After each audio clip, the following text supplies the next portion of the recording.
नमस्कार, ये आकाशवाणी है। अभी आप मनोज कुमार शर्मा से समाचार सुनेंगे।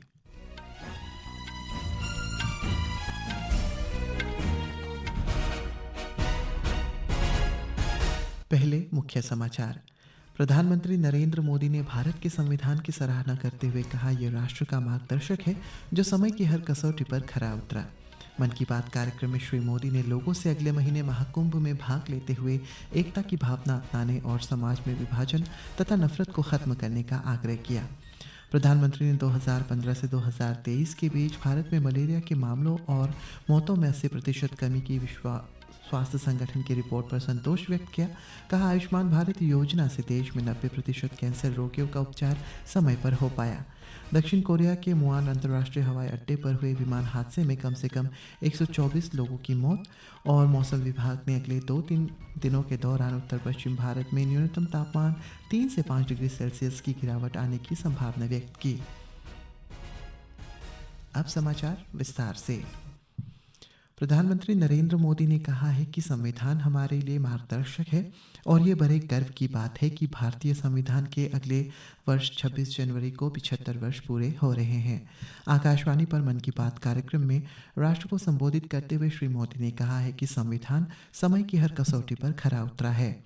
उन्होंने कहा है कि इस वर्ष संविधान दिवस के अवसर पर कई गतिविधियां शुरू हुई है जो पूरे वर्ष चलती रहेंगी। श्री मोदी ने कहा है कि संविधान की विरासत से नागरिकों को जोड़ने के लिए www.constitution75.com के नाम से एक विशेष वेबसाइट बनाई गई है। उन्होंने मन की बात के श्रोताओं, बच्चों और युवाओं से इस वेबसाइट को देखने का अनुरोध किया। श्री मोदी ने कहा है कि अगले वर्ष 13 जनवरी से प्रयागराज में महाकुंभ होने जा रहा है और इसके लिए संगम तट पर जोरों शोरों से तैयारियां चल रही है। प्रधानमंत्री ने इस बात पर गर्व व्यक्त किया है कि महाकुंभ की विशेषता केवल इसकी विशालता में नहीं बल्कि इसकी विविधता में भी है। उन्होंने कहा कि कुंभ एकता का महाकुंभ भी है। श्री मोदी ने लोगों से महाकुंभ में भाग लेकर एकता के संकल्प को मजबूत करने का अनुरोध किया। उन्होंने लोगों से समाज में विभाजन और विद्वेष की भावना को समाप्त करने का संकल्प लेने की भी आह्वान की। महाकुंभ का संदेश एक हो पूरा देश का नारा देते हुए उन्होंने गंगा के निर्बाध प्रवाह की तरह अविभाजित समाज की उम्मीद भी व्यक्त की। प्रधानमंत्री ने कहा है कि कुंभ मेले का पूरा क्षेत्र AI संचालित कैमरे से लैस किया जा रहा है।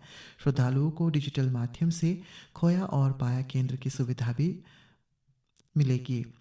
एनिमेशन को लेकर श्री मोदी ने इस बात पर प्रसन्नता व्यक्त की है कि कृषि, त्रिश और बाल्टी बॉय के टीवी बच्चों में एक सुपरहिट एनिमेशन सीरीज़ है जिसका दूसरा सीज़न बड़े ही ख़ास अंदाज में गोवा में अंतर्राष्ट्रीय भारतीय फिल्म महोत्सव में शुरू हुआ।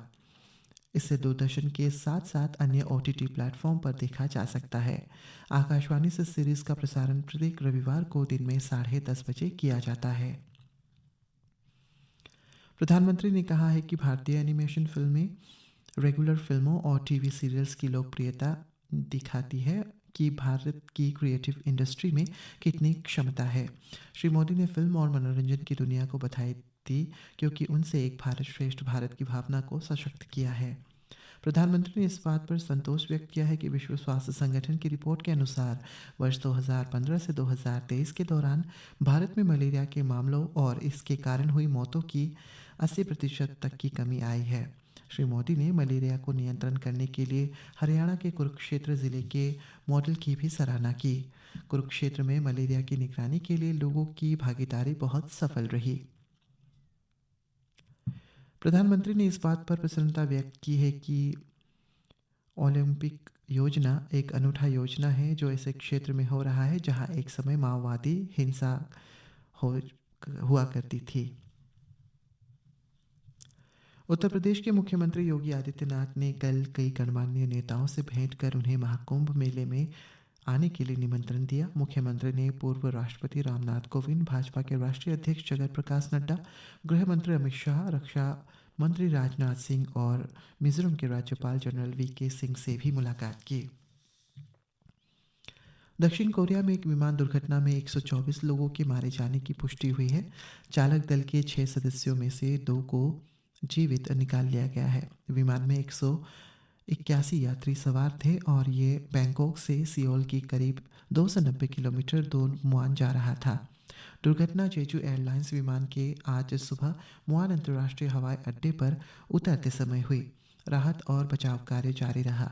दुर्घटना के फुटेज से पता चलता है कि विमान रनवे पर उतरते समय एक दीवार से टकरा गया और उसमें आग लग गई। शेष शवों को निकाल लिया गया है और इस वक्त ब्लैक बॉक्स और फ्लाइट डेटा रिकॉर्डर की तलाश की जा रही है। दक्षिण कोरिया के कार्यवाहक राष्ट्रपति चोई सांग मोक ने घटनास्थल का दौरा किया और अधिकारियों को हर संभव कार्य करने का निर्देश जारी किया। अमेरिका में नवनिर्वाचित राष्ट्रपति डोनाल्ड ट्रंप ने H-1B वीज़ा कार्यक्रम का समर्थन किया है। इस वीज़ा के माध्यम से अधिक कुशल विदेशी कामगार अमेरिका में आ सकते हैं।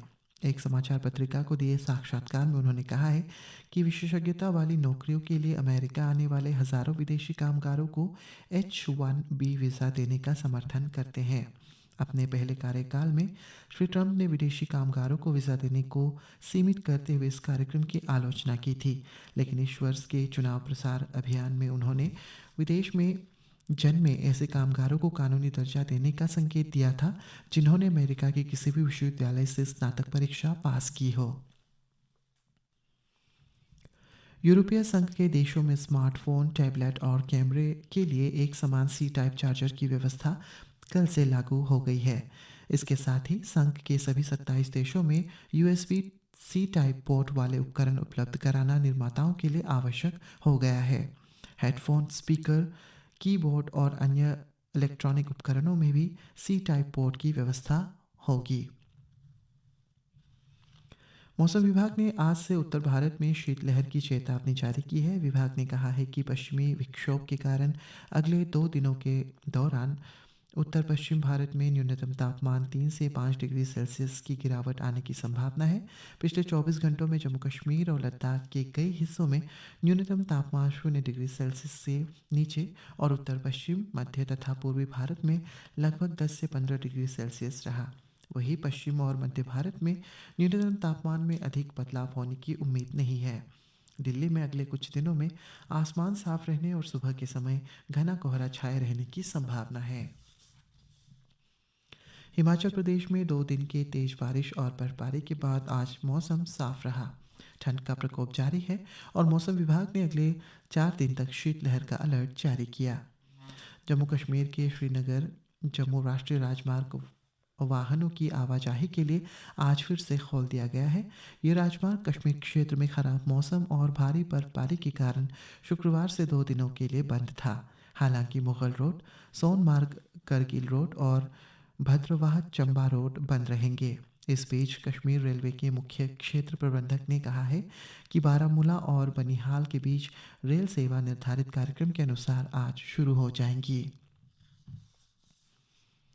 शतरंज में भारत की ग्रैंड मास्टर कोनेरू हम्पी ने इंडोनेशिया की इरिन सुकंदर को हराकर विश्व रैपिड में विल्स चैंपियनशिप का खिताब अपने नाम किया। न्यूयॉर्क में खेले जा रहे टूर्नामेंट में हम्पी ने 11वें राउंड में 8.5 अंक हासिल करके जीत हासिल की। कोनेरू हम्पी चीन की जू वेनजून के बाद यह खिताब एक से ज़्यादा बार जीतने वाली दूसरी खिलाड़ी बन गई है।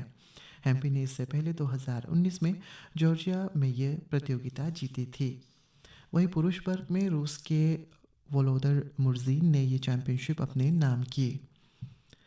मेलबर्न में भारत के साथ बॉर्डर गावस्कर ट्रॉफी के चौथे क्रिकेट टेस्ट मैच के चौथे दिन आज ऑस्ट्रेलिया ने दूसरी पारी में 9 विकेट पर 228 रन बनाए। ऑस्ट्रेलिया को अब तक 333 रन की बढ़त मिल चुकी है।